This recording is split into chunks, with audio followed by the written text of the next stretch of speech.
In this intense and convoluted climate, our children are left with important unanswered questions and valid, intimidating concerns. We, as the adults and caregivers in their lives, have an awesome responsibility to answer them with truth, wisdom, and love. They are seeing, hearing, and experiencing their world during complicated and confusing times. So how do we respond? Our question is, what shall we tell the children? We continue with part 2, and in part 1, we met Chris, Lisa, Miranda, and Tracy, who field the questions of concern of our children on a daily basis. Today in part 2, we dive deeper. So lean in and let's get it together. Recorded in St. Louis, Missouri, in front of a live studio audience, it's Jade Harrell's Let's Get It Together.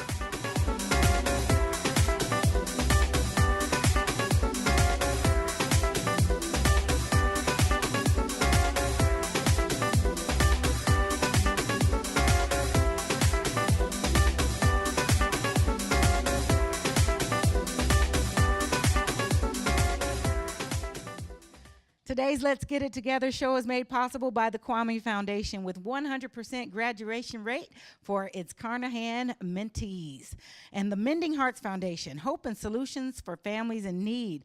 Thank you to our sponsors for making this show possible. We polled our audience to see how they're responding and reaching our children in this trying social climate. Our pre-show opinion poll is sponsored by Vector Communications. Reach, engage, and communicate. You can add your opinion to our poll. Visit the website at lgi2.com or use the hashtags and follow us along on social media at lgi2. Come along with us. So joining us today to add more depth to our perspective are Steve Zwolak, CEO and Executive Director of the Loom Institute and University City Children's Center. Also, DeMarco Davidson, Executive Director of the Michael Brown Foundation. Author and nutritionist Sean Stevenson, and Lisa Lyle, the head of school of MICDS. Welcome, everyone. Lisa, you began your year addressing your student body, but you also address your parents and families. Yes. You started out with a parent coffee, and you put this at the forefront of your conversation. Tell me why you led with an important conversation and decided to begin your year this way. Well, I was concerned, as I think many educators are, as many families are, about how their kids were going to enter into the educational space open and ready to learn and respectful of their peers if this environmental noise was going to get in the way of that. Yeah. And so I wanted to try to invite partnership on the part of the parents, because as our children are at home with us, they hear all sorts of things, and much of it unfiltered, because we aren't always as careful about what we say in our homes as we should be. That's right. And our kids deserve to have the reinforcement of the educational environment at school reinforced at home. And if we create dissonance between those two places, it threatens to undermine the educational efforts. And so I wanted to explicitly name for families that what they're saying in the car, over dinner, what their kids are hearing on television, if parents don't add to that an overlay of the expectation of mutual respect, that they were going to disserve their children and potentially place their kids in positions of needing to be reprimanded at school. Wow. Because they're just repeating what they're hearing. Sure, sure. Now, you've spoken with the children in your student body. What are Yeah. some of the things you're hearing about how this affects them? What I'm hearing from kids is, unlike their parents, they aren't as afraid of conversation. And so I think that we all owe it to our kids to enter honestly into the conversations, and when we're not sure exactly, to say, I'm not sure, but I want to make sure this is what you understand about what I think and feel. And to honor kids authentically with where we are in the world, I think is a good thing. Nice. And kids are right there. Sure, sure they are. DeMarco, we're talking about honesty. Now, you mentioned your childhood, and then also with the overlay of what you need to share with the young people you work with. Let's talk about your truth. When someone asks, what is my truth? I think of what is my upbringing, what is my tradition, what is my heritage, and most importantly, who or what was my village? Many times we think, we remember the phrase, the African proverb, it takes a village to raise a child. Where we look at the villages and we see how they are. So that's How are they? So in many areas, it's pretty awesome, pretty amazing, pretty incredible. And I appreciate those who really do take the time to redevelop the community, redevelop the villages for our children. At the same time, there are still places here in St. Louis that are null and void of having a village. One of the communities I work in is in the 3rd Ward of St. Louis City, where 90% of the fathers are either dead or incarcerated. Oh. So when we talk about understanding the truth of the matter is fathers are not around. Where are they? They're either in the grave or in the prison system. So my truth is to attempt to help those children, help them understand that yes, there are things that will be against you, but also how can we change those? How can we grow into changing those? And it's not just black kids that need to change these things, not how we show up or how we respond. It's also all children of color, of people of color, children of color. And so we need everyone. We need everyone to work on these things, specifically when it comes around the different systems that affect children, whether it's education, political, incarceration, and whatnot. I love that you described the systems, and it's something you had shared in a conversation before. Share with our audience that about systems. So I did go to school. I was blessed and honored to go to school for engineering. So I learned a lot about systems, and one thing I learned about the word system, SYSTEM, stands for save yourself some time, energy, and money. So when we look at certain systems, we say, okay, who is saving time, energy, and money with this particular system? Who's saving time, energy, and money with our current educational system, with our current political system, with our current prison system? Someone is saving time, energy, and money on incarcerating people of color. And I want to make sure when I say people, I'm including women. I want to make sure that is being brought up and being shared. Their names are not being mentioned, not being spoken of. The women have been incarcerated 10 times the amount in the past 10 years. It has increased. Wow. So it's a huge amount of people being incarcerated, and someone is saving time, energy, and money with our current prison system. Now, Steve, hearing from both of the panelists that spoke before you, these are things that you're bringing to our youngest children. How do you incorporate these aspects into that dialogue so that they, as they're forming, come away with a greater understanding and resiliency? This conversation could get very schizophrenic really fast. Okay. Trust me. How so? What do you mean? To address this, the incarceration, there's a Nobel laureate, economist named James Heckman, who has developed a formula that says every dollar invested in early childhood has a 10% return on investment. Yes. And one of the key returns on investment is the reduction in incarceration and the increase in household income, increase in home ownership. His corollaries are so clear and with the investment in early childhood.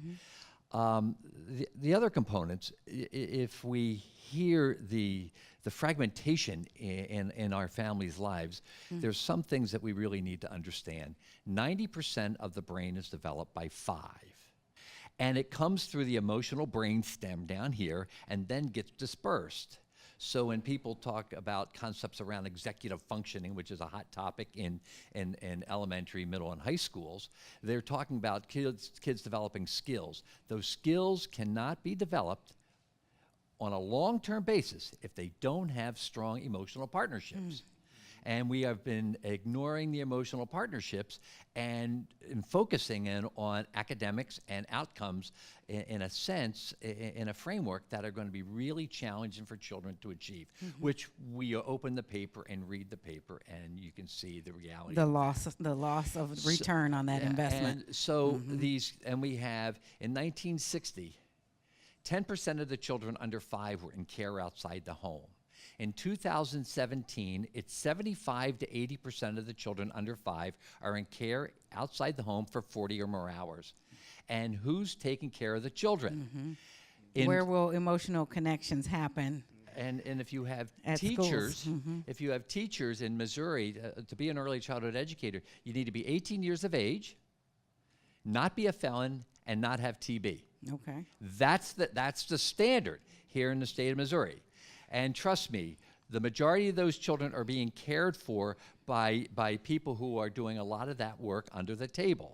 And it's not as if, and I taught at MICDS, so I understand that the quality of what they do. That's not the norm.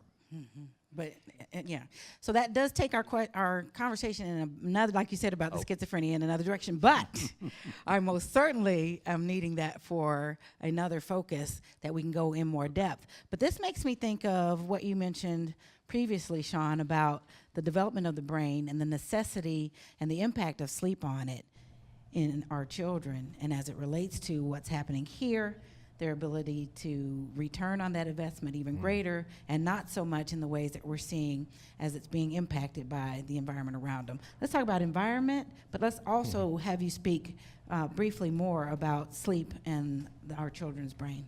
Okay.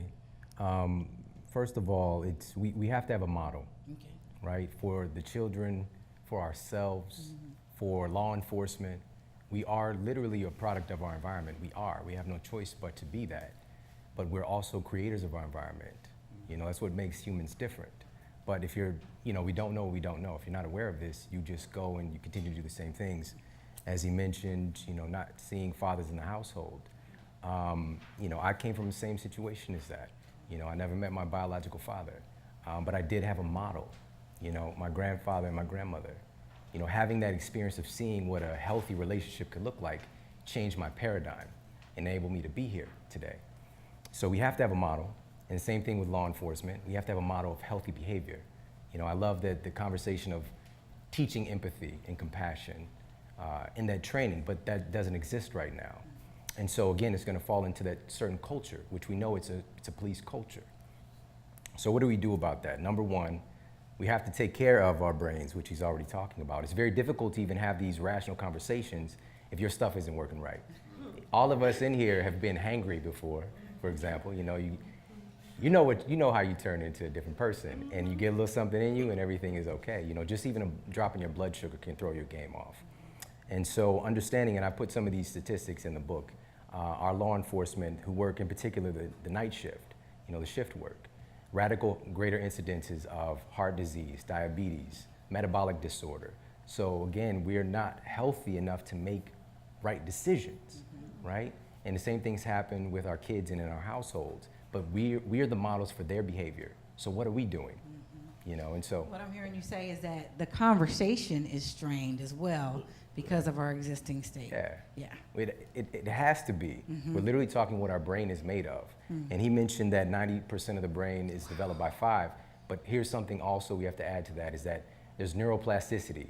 Even if you're 90, your brain can still grow and develop. Oh, that's good right? news. But it takes a really powerful environment. Your environment shapes your brain. So we have to get ourselves in healthy environments. It has to be a mandate for ourselves and create that culture for our children, create that culture for law enforcement as well. We have to do that. Beyond what we are telling them, it's the environment we're creating for them. We're going to take a quick break, and when we come back, we're going to check in with our audience. You guys. We'll be right back. Let's get it together.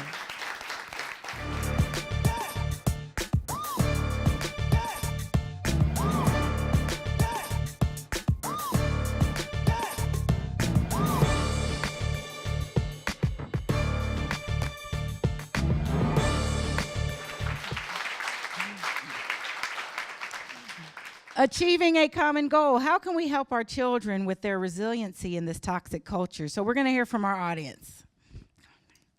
Hi, Jade. Hello. How are you? Hi, panel.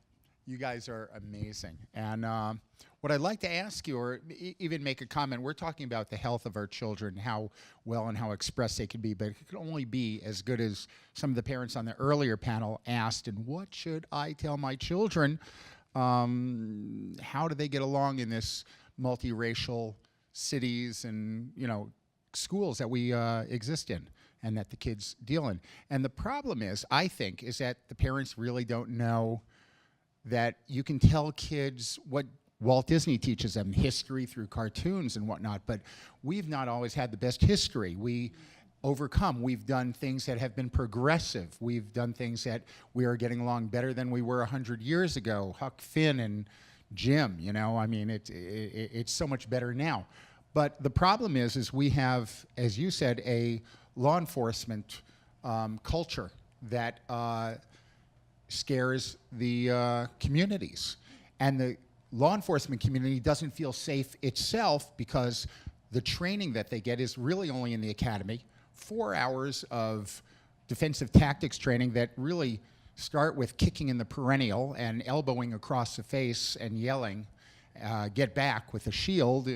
So who do we want to direct your question? This is really to DeMarco, and it's really not a question as much as it is a fact, is what do we do to give them a training that seems to be the cognate where community could interface with the government and the law enforcement, where they would actually be supportive of each other, and cops can go home safe and happy, and the community could also feel like they get behind them. Right. And that seems to be missing. Excellent question and statement. Thank you. There's a lot in that one. I'm coming back. I'm thinking of one thing that I share with young people. How do you define success? Similar to what Sean was sharing earlier, like what is your model? What are we looking at? And what I see is that when we look at what success is, what are we teaching? What success looks like? So whether it is in schools, like you got to get good grades. Why you want to get good grades? In order to go to schools and get a good job. And what does having a good job do? Well, provides for my family. And why is that important? So all these different things, right? So that's important. So what does success look like when it comes to working in the community? What does success look like for police? For right now, one of the biggest issues that sparked the Ferguson uprising was the over-ticketing of communities. And that was success. That was like, how many people can we ticket? How much money can we get out of certain people? That was success. We got to change. That's once again one of the systems we have to change. Because what police officers, and by the way, like my brother is a police officer. I have fraternity brothers who are police officers as well. They end up becoming either bullies or fundraisers, and that's not their job. Their job is to serve and protect. But saying, so what's success? So what does success look like? And one thing I share with youth, with especially young people, when I ask them about certain situations, many people are asking about how do I talk to my child about these situations? First, I always ask them, what do you think about it? What are your thoughts? Because a lot of time, many children will think of a different solution that we might not ever think of. And I think it's one of the greatest things I've seen is because they say, well, although I hear this from my family, that's not how I was raised. I was raised this way, but I don't like that. I don't like seeing how my friends are hurting. So I think it's a great job for adults who are teaching sympathy, empathy, but also showing what is success. Success is making sure your best friend doesn't cry. Wow. Okay. That's good. Anyone over here? Thank you for this great show and for the panel. My question has to do with teaching children to stand up to derogatory comments when they find them in an environment. The toughest question I was ever asked was a young person came up to me very concerned, and I said, what's bothering you? And it's like, I'm over at a friend's house, and in that friend's house, it's okay to make derogatory or racist comments. What do I do? How do I react to that? And it seems to me we need to teach our children, whether it's racial comments, making fun of women, or other terrible comments, the right way to orally stand up to that. Because my belief is, if you are quiet, you are part of the problem. You must stand up for it. We try to name explicitly for kids that there is a dynamic. There can be a person in a position of power, either accorded or assumed. Another person who is being targeted, if it's a bully situation, for example. In all cases, there are often people around that dynamic who could occupy a position of an upstander or a bystander. And we try to message to kids, it's not okay to be a bystander. Each of us can intervene and change that dynamic. We've had wonderful work with Metro Theater who have come in, and they will set up a scenario, and then they'll say to kids, so how could this play out? What can each of these different characters in this dynamic do? And let's play that out. How did that work for us? To get kids to begin to recognize the power that each of us has to intervene. And a chance for kids to play forward. How am I going to feel in the end? depending on how I either step back and let it happen or intervene, I think we have to give kids a chance to practice and to remember that they can have do-overs, because how many of us have been in situations where down the line we wish we'd said something and we didn't quite do it, but we have a chance to come back to that. And a lot of times kids, if they have adults, if they have partners in this kind of emotional partners who can help process and encourage them to go back and try it again. That was very helpful. Is there anyone else? Young lady. Someone said that I had everybody in the room but somebody very important. Now here we are asking, what do we tell? What shall we tell them? Maybe we should ask. You brought that up, DeMarco. Hello, young lady. So I wanted to ask the educator on the panel, as an educator, how do you create a platform for students to express their thoughts and ask their questions when maybe you yourself aren't comfortable with the question or don't know if you have the right answers? Absolutely, that's really hitting it, because we can't have the conversations, or it's challenging to have a conversation if we're not looking at our own implicit biases, and we are loaded with them. And as much as we like to think we're not, we have them. And so the dialogues to begin, if we want to begin the platform for children, we have to have the platform for adults. So on a monthly basis at Loom and UCCC, we have group facilitated conversations about our biases, whether it's about racism or racial issues, and I see those as two different things. But and we have conversations about disabilities, gender, and it is so embedded. And when we are out there taking the stand, we need to look at, if we're going to take the stand, where's our why in that stand? Yeah. Why am I out here doing this? And I think having adults start asking the why question is absolutely one of the most critical things, because the children are going to be watching us ask ourselves the why question. That's where the dialogue happens. Absolutely, absolutely. Yeah. Sean, you speak about why often, about all we do. Can you kind of wrap up this part of our conversation with your position on why and what you teach? Yes, our whys, our questions really drive us. You know, our brains are really hardwired to answer questions, but oftentimes we ask disempowering questions throughout the day that guide our decisions. So something negative might be happening in your life and you're like, why me? Why is this happening to me? Or if it's a bigger picture, why is this happening again? And your brain will seek out to affirm these negative circumstances, like, why you? Because you eat too much cake, or whatever it is. You know, like your brain is gonna try to affirm this negative thing.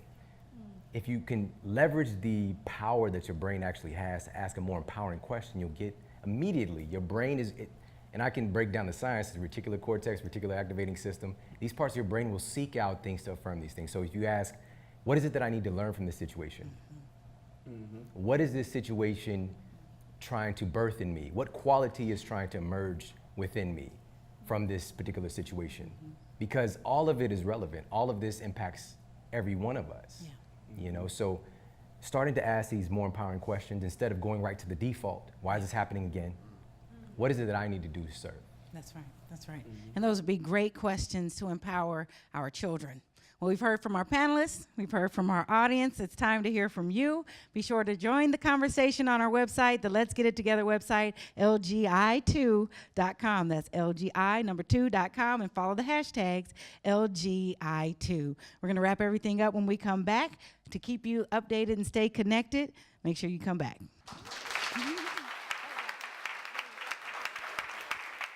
Tragedy can happen at any given moment. It rips your heart into pieces and leaves you grieving. Your heart deals with a roller coaster of emotions. You experience denial, anger, bargaining, and even depression from losing a loved one. But don't lose hope. There is help. Mending Heart Foundation offers services which include grief counseling, urban violence awareness, veterans assistance, veteran suicide prevention, drug overdose awareness, and funeral hardship assistance. If you need help, contact Mending Hearts Foundation at 314-941-3448 Missouri or 618 353-4919, Illinois. Learn more now at www.mendingheartsfoundation.org.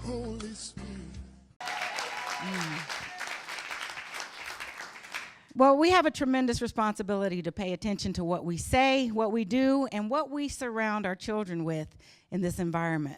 How we handle this can affect their lives as adults and generations thereafter. So let's disconnect from the news feeds and feed our children with the mental, physical, and spiritual nourishment that they need to live out their lives to their greatest potential.